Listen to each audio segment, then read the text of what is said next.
Thank you very much, everybody, and good evening from my home in Durango, Colorado. Sorry for the slightly late start tonight. I made a mistake that I've never made before. When I was setting up the streaming on my cell phone, I forgot to hit the YouTube button. So I couldn't find the stream on YouTube, and I thought, well, what's going on here? But I think I figured it out. And tonight is going to be a very special concert because I've decided to do a tribute to George Gershwin. If you don't see the announcements on Facebook, I suppose for many of you it's a surprise what I'm going to be doing every week, but tonight is going to be special because there's hardly any American composers greater than George Gershwin. Irving Berlin might be a favorite of mine. His music was a little bit more accessible. Berlin wrote somewhat more simple melodies and so forth. Gershwin was just absolutely a genius. And so I started out with Strike Up the Band, which I've never played before. It was written for a Broadway show in the 1920s. I thought that would be a fun way to start the concert. And the very next thing I'm going to play for you is George Gershwin's first published song. And early on in his career, of course, he was part of the Ragtime and Tin Pan Alley music world. And this song came out in 1916. Gershwin was born in 1898. So that would have made him about 18 years old when this song came out. Music by George Gershwin, words by Murray Roth. When you want 'em, you can't get 'em. When you've got 'em, you don't want 'em. And early on in his life, Gershwin made dozens and dozens of wonderful hand-played player piano rolls. There's something like 60 or 70 of them. Even when he was a teenager, he was doing this.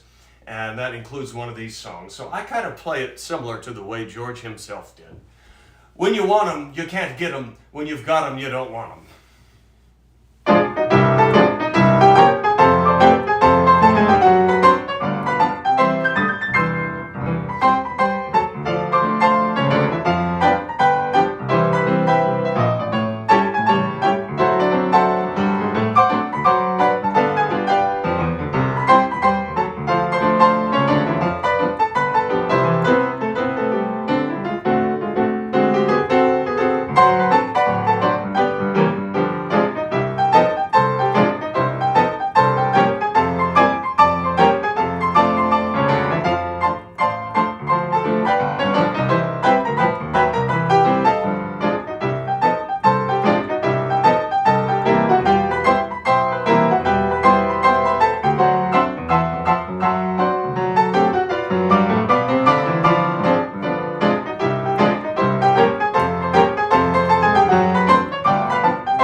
Much. When you want 'em, you can't get 'em. When you've got 'em, you don't want 'em. Isn't that the truth? Well, that's what young George's music sounded like way back in the 1910s. And as I mentioned, he was part of the Ragtime and Tin Pan Alley world. I forget which of the music companies he worked for, but he made so many piano rolls. It's a interesting window into his early life and music. So I'm going to do the same thing that I did last time I played a virtual concert of Gershwin's music, and it was almost exactly a year ago. It was the first time I tried this. And so I'm going to play a couple of the ragtime tunes that he recorded on piano rolls. Not necessarily George's original compositions, but some others that I know that he played, music that he found interesting when he was a young man. And so the first one I'd like to play is a rag by a man who really should be considered one of the classic ragtime writers, Artie Matthews from St. Louis. He wrote the 5 pastime rags. It's quite a beautiful and interesting piece. It has some tango rhythms in it. This is Pastime Rag number 3, which young George Gershwin recorded on a piano roll.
Thank you. Pastime Rag number 3 by Artie Matthews, one of many interesting tunes that young George Gershwin recorded on player piano rolls.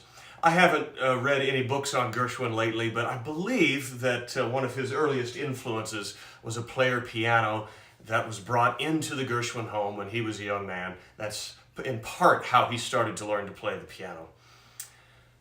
You know, I always make an announcement. I'm happy to take requests, and hopefully I'll be able to play some of your favorite requests tonight, your favorite Gershwin songs specifically.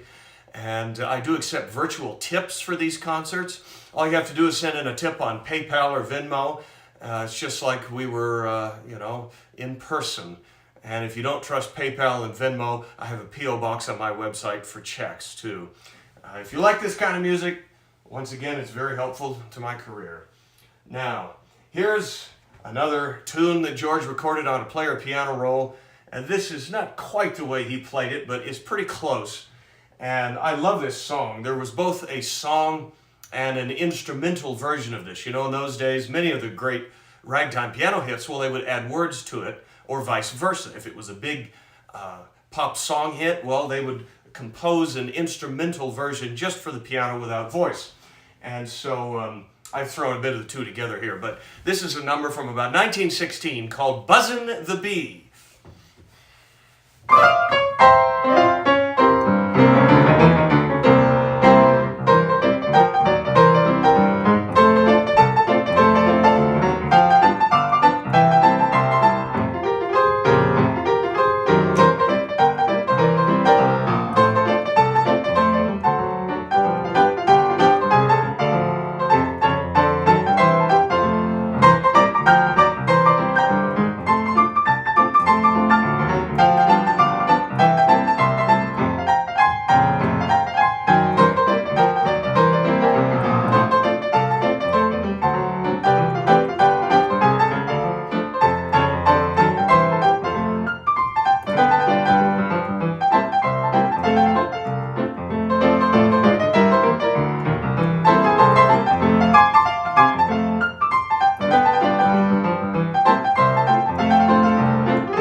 Thank you so much. Buzzin' the Bee.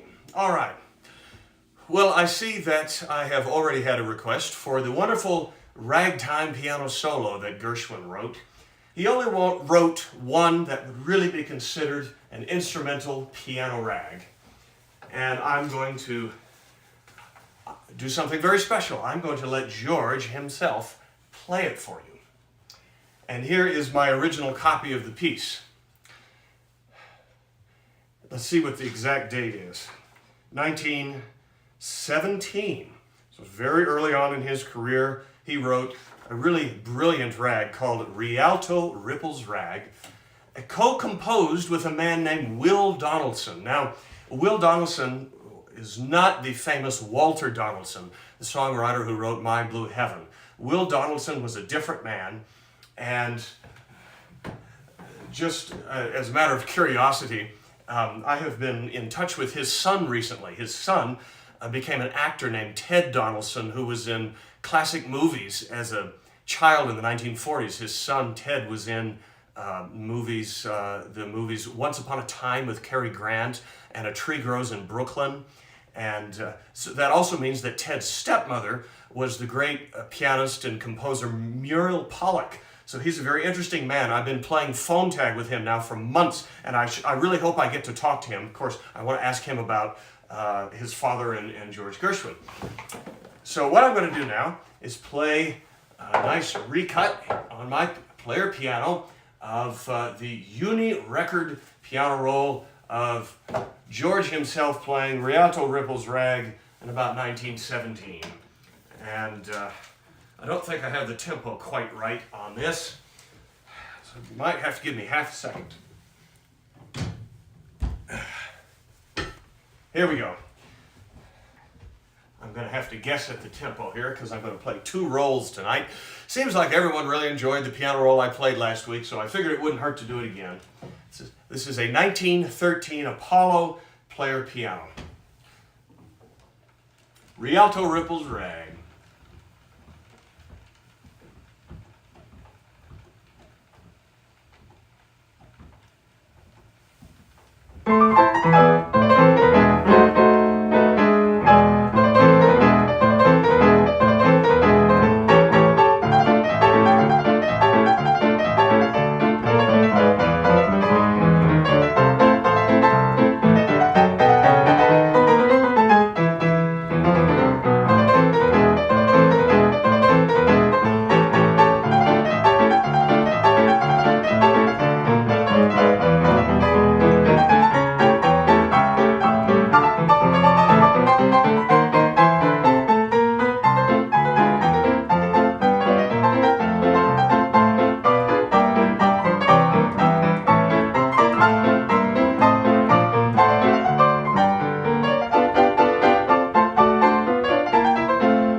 And there's Rialto Ripples Rag.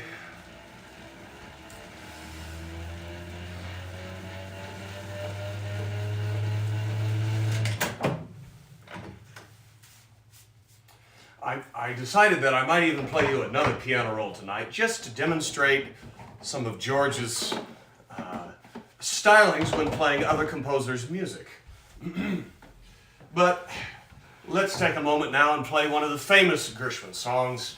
I find that my audience always prefers the more familiar songs, even if I prefer the ones that I think are a little more musically interesting that are not so well known.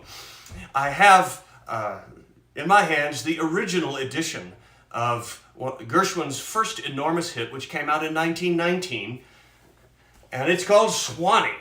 This is the first edition before Al Jolson ever sang the song. In 1919, words were written by a man named Irving Caesar, who collaborated with other songwriters like Vincent Youmans. Irving Caesar was one of those great old Jewish songwriters, lived to be 100 years old, and he said later on in his life, after he had seen the real Swanee River in Florida, that if he and George had ever seen that little trickle in the stream, they probably would have never written the song. That's the gist of the story anyway.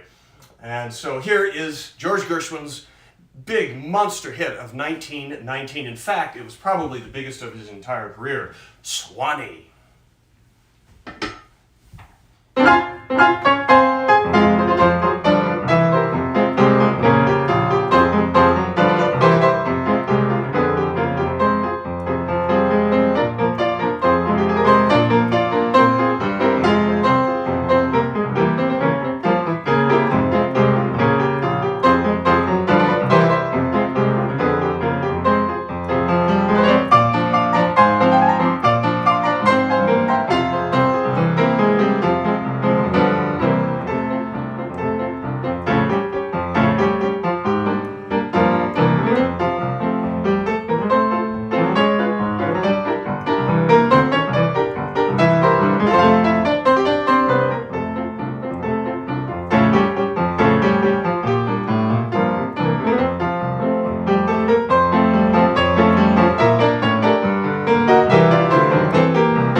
much. There's a quick version of George Gershwin's famous Swanee.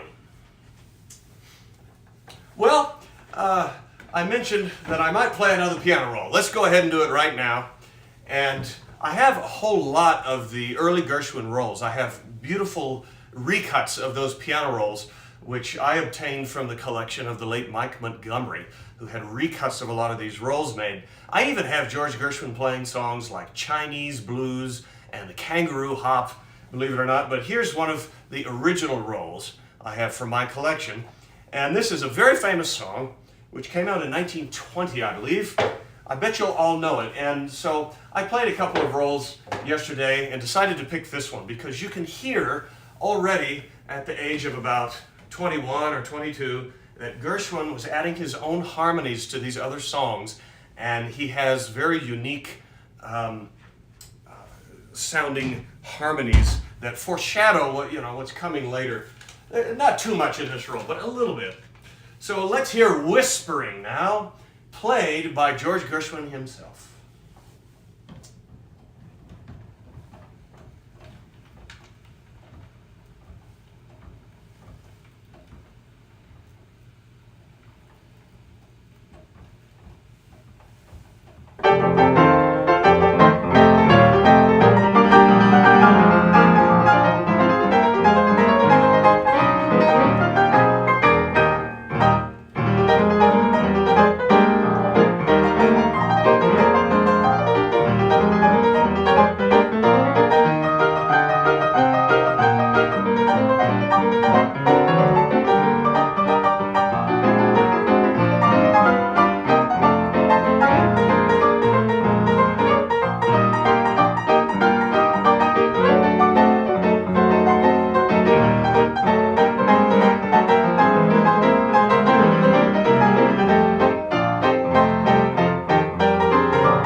Those notes at the end of the piano rolls, by the way, are to signal automatic players to rewind the roll. That's what that funny business is about. So there's Whispering, played by young George Gershwin himself. There are two wonderful CDs produced by a classical pianist named Artist Wodehouse of all the Gershwin piano rolls. And if you don't own the rolls, it's wonderful just to buy the CDs and listen to them. Can I briefly explain what the pedals do and how the player piano works? Never seen one played live before, really? Well, the pedals pump bellows, and there's tubing attached to every single note on the piano. This is an Apollo player piano from about 1913, and it's not what's called a reproducing piano, which reproduces all the expression, dynamics, and so forth that a real human being plays. But it does have an unusual dynamic lever you might have seen me using. This is the pedal here on the right, this is the dynamic lever, and the sustain pedal here. And so I'm able to add a little more expression with the Apollo than most other pianos from this period. That's kind of what's real special about it. Now, usually when I get requests for Gershwin's music, what I do is I will play a medley of his songs, whether I'm working at the hotel here in Durango or playing a concert. So I've kind of did what I did last week with the Disney songs, is I've divided up the songs in order to create longer arrangements and make a whole concert out of the Gershwin music. And so here's one of the songs. I don't ever play this really as a medley. I play it by itself. The verse to this tune is very interesting because it is almost identical to the verse to an early ragtime song called Ballin' the Jack. I think I saw someone in the chat here on YouTube mention Ballin' the Jack, that tune. Maybe I dreamed it, I don't know. Anyhow, this is from a Broadway show Gershwin worked for in the early 1920s.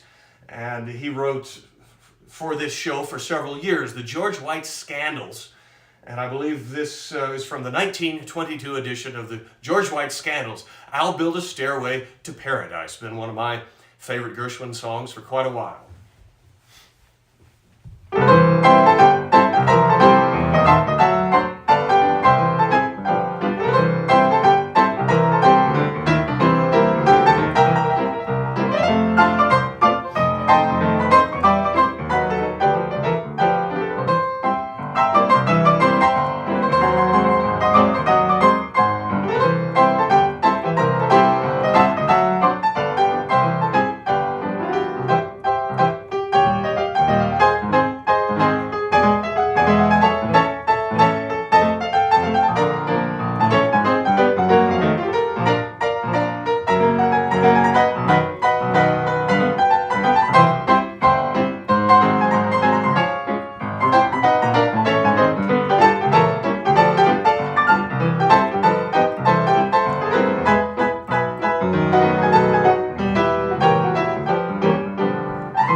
I'll Build a Stairway to Paradise. Thank you very much, folks.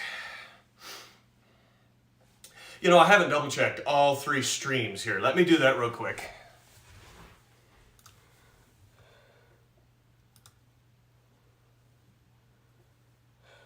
I'm reading on Facebook now. Adam, what's Gershwin's hardest song to play? I realize you have no trouble. That's from Ken in Australia.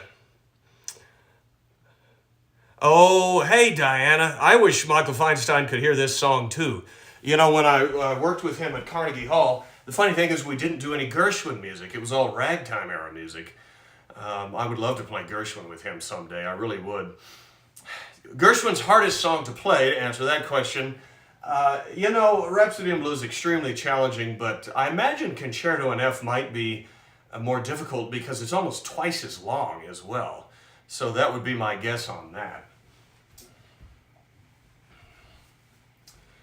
Let's do a few more of the familiar Gershwin songs because I know people like the familiar. And here's just two of them from his career that I put together as a little medley, and borrowed some tricks on this one off a player piano roll too, believe it or not. We're going to start with Do It Again, which is from a 1922 Broadway show starring the French actress Irene Bordoni. And then we're going to go right into one of the songs which Gershwin wrote for the Astairs, who performed in many of his Broadway shows. It's not Fred and Ginger, that's Fred and his sister Adele Astaire were in several of the Gershwin Broadway shows. And this one is called Lady Be Good. Oh, Lady Be Good. Do It Again and Lady Be Good.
Thank you so much.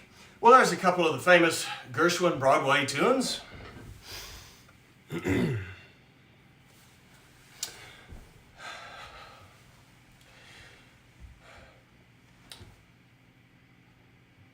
I don't know what folks are talking about here on. Oh, they're talking about Adele Astaire. Yeah, she was never on film. Is that so? Yeah, that really is a shame. Fred was one of the most talented people in the world. If you don't know, Fred Astaire not only danced and sang beautifully, he played the piano too, and made some records with George Gershwin. Oh, well, I see that. Oh, I Got Rhythm. Yes, got a request for that from Leo Roth. Let's do that one next. I want to try and get in requests for your favorite Gershwin tunes tonight. I only know so many of them, and so, of course, a number of them are going to be repeats from last year's concert, but I didn't tell you that. And now, let's do a couple of songs from a 1930 George Gershwin musical called Girl Crazy. This is the show that made Ethel Merman famous.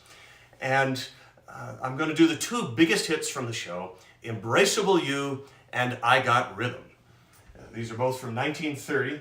And the I Got Rhythm arrangement includes the original verse to the tune. A lot of jazz musicians play I Got Rhythm, and they do it in a way that I don't care for, where they lose the melody so much that you hardly recognize the song, and they leave out the verse, which is very musically interesting. So first, Embraceable You, and then I Got Rhythm.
Thank you very much. I Got Rhythm. Well, I included the verse to that tune as well, and 2 or 3 years ago I also threw in a little bit in the arrangement from a transcription of George Gershwin himself playing I Got Rhythm. There's only, I believe, 2 filmed performances of George Gershwin at the piano, video footage. And one of them is I Got Rhythm. He plays it like this.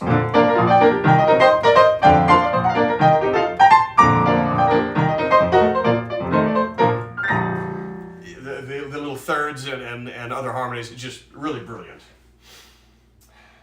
Well, when I play my concerts, I often like to go chronologically through the history of the music. And so let's go back to 1925 now, and I'll play a tune for you that I learned about a year or 2 ago, and I love this number. It just has a great Roaring Twenties sound to it. And so I have learned part of this arrangement off of the hand-played Gershwin duo art piano roll. Later on in his career, he did make a few duo art piano rolls, which are reproducing rolls that have expression with them. And the name of this tune is Kickin' the Clouds Away.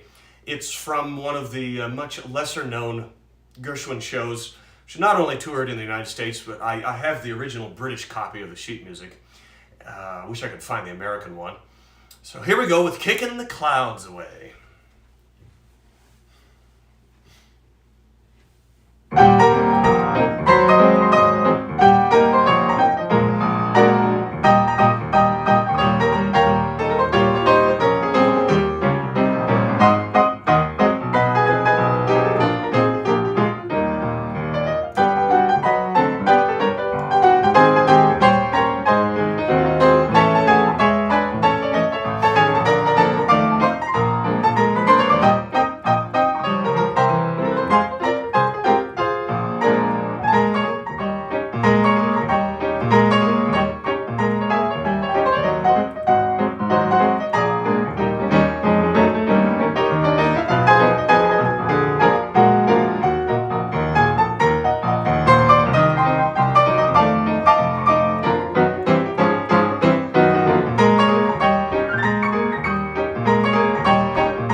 Kicking the Clouds Away. Thank you very much. Boy, I've got 144 people watching on YouTube right now. That's amazing. I noticed that the viewer numbers were up last week as well when I did my Disney concert. That's why I thought I'd do Gershwin the very next week, is because that's a very popular name. And If you enjoy the music, if you're a first-time listener, subscribe to me on Twitch and YouTube. That really helps me out. And also like the posts, because I think that helps with the social media algorithms. Don't forget to do all that. Yeah, we're almost at 200 viewers again tonight, Dave. Isn't that amazing? Loved walked in. Yep, I'm going to do that here in a bit. How do I send you an email? Someone asks about that. My email address is on my website. Let's see. I haven't checked Twitch all night. Let me check Twitch. Don't mean to neglect you folks over here. Fantastic. Yeah, I got a few viewers. That's fantastic. Anything from Porgy and Bess? Yep, that will be towards the end of the concert as well. Oh, I saw, while I was in the midst of playing the last song, I saw a request for this song, which just happens to be sitting on the piano. We're going to do It's Wonderful, which was written for the Broadway show Funny Face. However, this is the original edition of the song with the first title of the show. It was called Smarty, and then they later on changed it to Funny Face. So this is the very first edition of It's Wonderful, lyrics by Ira Gershwin, music by George. Doesn't get any better than this. This is just kind of a improvised arrangement of it, you might say.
Wonderful.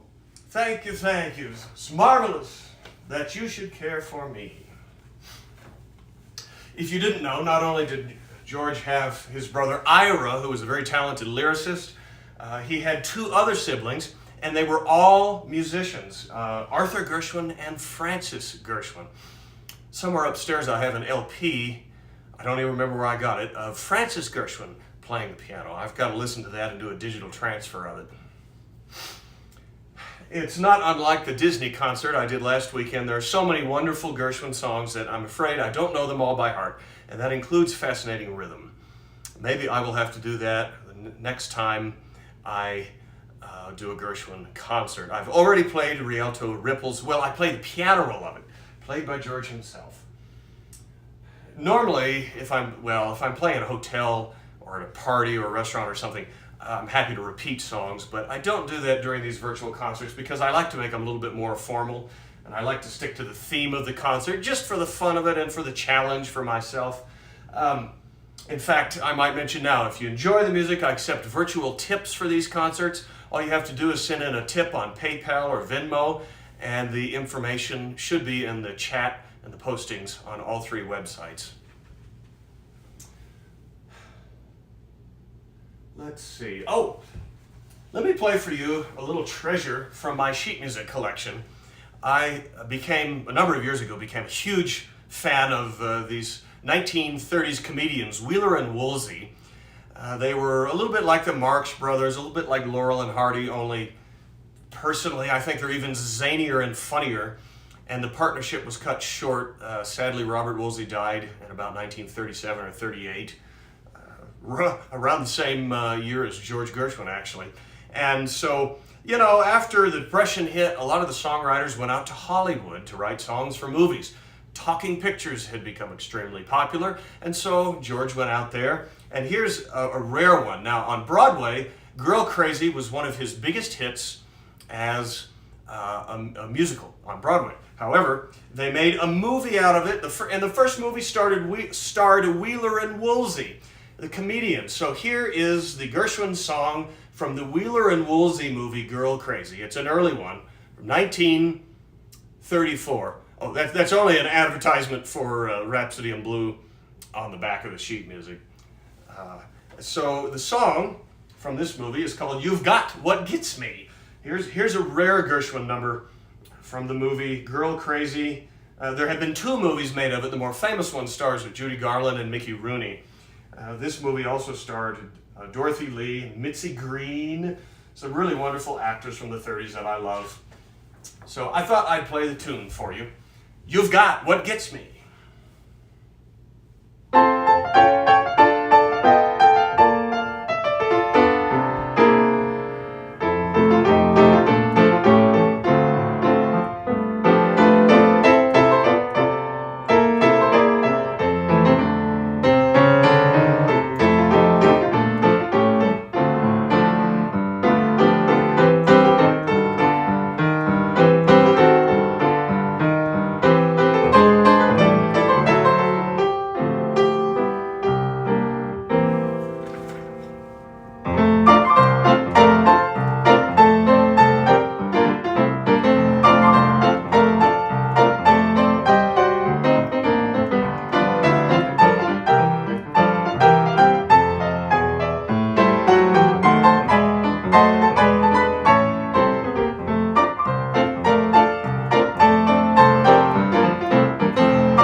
You've got what gets me every time.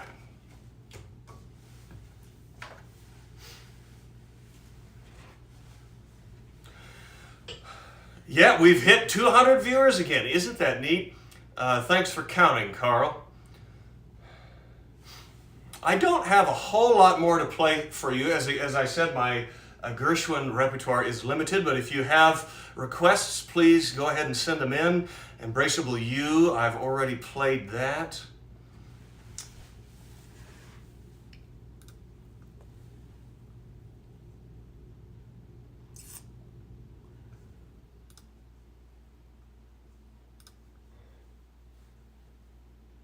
Let me read on Facebook here. Well, this is an interesting question from Ravi. Do you ever feel or hear connections and influences of Gershwin's music on Disney music, especially 90s onwards? I suppose the short answer would be yes. The longer answer would be that the reason you hear that influence in Disney music, even in the more recent Disney music, Alan Menken is certainly not a bad composer. The reason you hear that is because the music of the Golden Age, the Great American Songbook, primarily the 1920s and 30s, influenced the rest of American music history. That's why you hear that. I talked about Richard Sherman last week, the Disney songwriter. Well, his father was one of the Ten Pan Alley songwriters in the 1920s and 30s, Al Sherman. So those influences are certainly there. Someone to Watch Over Me. I see that request. I'm definitely going to play that here before too long. But I have at least two more songs that I have practiced ahead of time that I want to play for you. I thought about doing some more of the Ragtime era stuff. Maybe I should have tried to learn more of those, and maybe played another Gershwin role.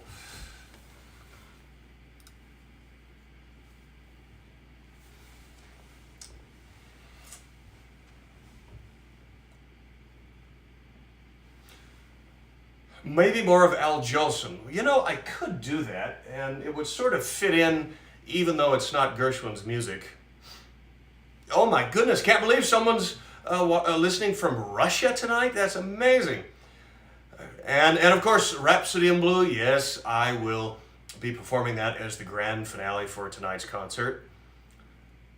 Let me think about the Al Jolson for just a second here before I play it. Sometimes I have to think about these things. I don't mean to stall on purpose. I just have to think about the music in my head before I play it. You know, there's enough time that maybe I should go back and... well, I think I might have done this the last time I played a Gershwin concert. I have another request. I see this is from Damien, Jerome Kern. You know, I think that would be more appropriate than doing some more Ragtime or Al Jolson, because Jerome Kern was very good friends with George Gershwin. I think he was one of Gershwin's big inspirations. So let me go ahead and play my little medley from Showboat for you. I will be doing Our Love Is Here to Stay, Sweet and Lowdown. It's on my short list of Gershwin tunes to learn because I love that. It's very peppy and upbeat. But now let's take a little sidetrack, and in honor of Jerome Kern, here's my medley of songs from Showboat. There's about 4 of them. Let's go ahead and do Showboat now.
Thank you very much. Well, there's my entire Showboat medley. That's probably my favorite American musical, if I had to pick one. It was also one of the most influential. Jerome Kern really was the first great American Broadway composer, starting with the shows that he did at the Princess Theater in the 1910s. And he sort of changed the way that music was used on Broadway. It became more a part of the story, the plot of the show, and less like a vaudeville review. And so Jerome Kern, I believe, was one of the great influences on George Gershwin as well. And, you know, something I didn't mention earlier on in the program is that one of George's very important early piano influences was the ragtime composer Lucky Roberts. George spent a lot of time with the great black ragtime piano players. He probably knew a lot of them, and apparently Lucky Roberts was one of the big influences on him and gave him hundreds of piano lessons. I read that somewhere recently, heard that in an interview. Well, now let's go back to Gershwin's career, and we're going towards the end of it now. And I'm going to play two songs for you from the last movie on which Gershwin worked. And it was called The Goldwyn Follies. Two friends of mine out in Southern California, major sheet music collectors, Harold Jacobs and Roy Bishop, they showed me this movie on DVD, and it is completely wild. I couldn't believe it. It's in Technicolor, and it has so many stars in it. Here, and they're all on the cover of the sheet music. Let me show you a closer view here. This music probably should win the award for the most movie stars on one cover for one song. And you probably can't see them or figure out who they all are, so I'll read some of them to you.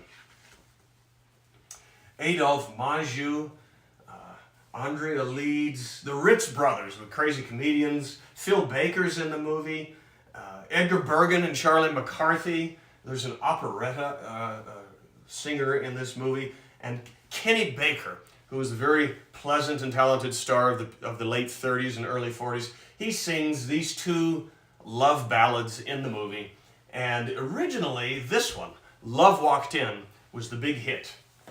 However, Love Is Here to Stay was also written for this movie. Kenny Baker only sings about one chorus of the song in the movie, and then years later when they made the movie American in Paris, years after George had died, Our Love Is Here to Stay became an even bigger hit. And so I love Kenny Baker. I love his voice. And he sings Love Walked In a diner, flipping hamburgers in this movie. And so I'm going to try and play both of these songs for you, complete with the verses. And might have to turn a page here somewhere. I'll do the best I can. This was 1938, I believe, is when these songs came out. You know, the movie may have been released after George had died. George died in 1937, I believe it was. He had a brain tumor. They only discovered it just before he died, and he was dead within, I don't know, 2 or 3 months. It was a very short amount of time. Very sad. Just imagine how many wonderful songs he would have written if he'd lived longer. And everyone was shocked. But here we go with two songs from the Goldwyn Follies, Love Walked In, and then Love Is Here to Stay. The correct title is Love Is Here to Stay, not Our Love Is Here to Stay. The word our is not in it. It's just like Over the Rainbow. Everyone calls it Somewhere Over the Rainbow, but the word somewhere is not actually in the title. Someone on YouTube was commenting that my commentary is as interesting as the music. I hope that's true and it doesn't bore you to death. Here we go, with my Goldwyn Follies medley.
Thank you very much. A couple of the great Gershwin love ballads.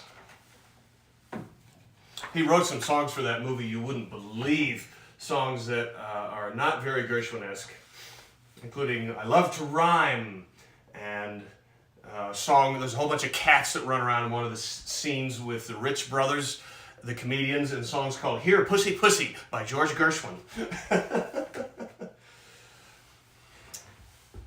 Well, we're drawing towards the close of tonight's concert, which means it's time for me to try and perform Gershwin's greatest achievement, Rhapsody in Blue. The piece was commissioned by one of the greatest band leaders of the period, Paul Whiteman, in 1924. The legend has it Gershwin wrote it in only a few weeks because he'd almost forgotten that he had this assignment. And it's quite unique among pieces of this style. The full piece takes about 15 minutes to play. It combines, jazz, blues, harmonies and rhythms of that style in a more classical music form. There were other composers who tried to do that before George Gershwin did, such as Scott Joplin, for instance, in his operas. But Gershwin, I think, was really more successful with it. And Rhapsody in Blue premiered April of 1924 at Aeolian Hall in New York. Also performing in the same concert, I believe, was Victor Herbert and possibly Zez Confrey. I'd have to double check on that. I learned Rhapsody in Blue when I was in college here at Fort Lewis College in Durango. I was very lucky that Durango just happened to have a wonderful piano teacher. This lady's name is Lisa Campy. Dr. Lisa Campy. She went to the Eastman School of Music where she studied with Rebecca Pennies. And I met her once, Rebecca Pennies, when she came here to do a master class. She had studied with Rubinstein. So there's a good lineage with my piano teacher. And she talked me into learning this. And then so after I performed it, I did it as a two-piano duet with her. I decided that I'd create my own arrangement. And I think this is more interesting because so many people have performed Rhapsody in Blue over the years that it's neat to do a slightly different version of it. And I got the idea to do this really from the late Dick Kreckle, who was one of the great ragtime players, lived most of his life in Denver, Colorado. And what he did is he combined some of the famous Gershwin show tunes with Rhapsody in Blue. He put them smack dab in the middle of the piece. And so that's what I'm doing as well. In fact, I'm playing the same 4 show tunes that Dick used to play with this piece. And that includes Summertime from the opera Porgy and Bess. Then we'll do Someone to Watch Over Me, The Man I Love, and Somebody Loves Me is also in there as well. So I'm going to cross my fingers and do the best I can. Rhapsody in Blue.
thank you very much, everybody.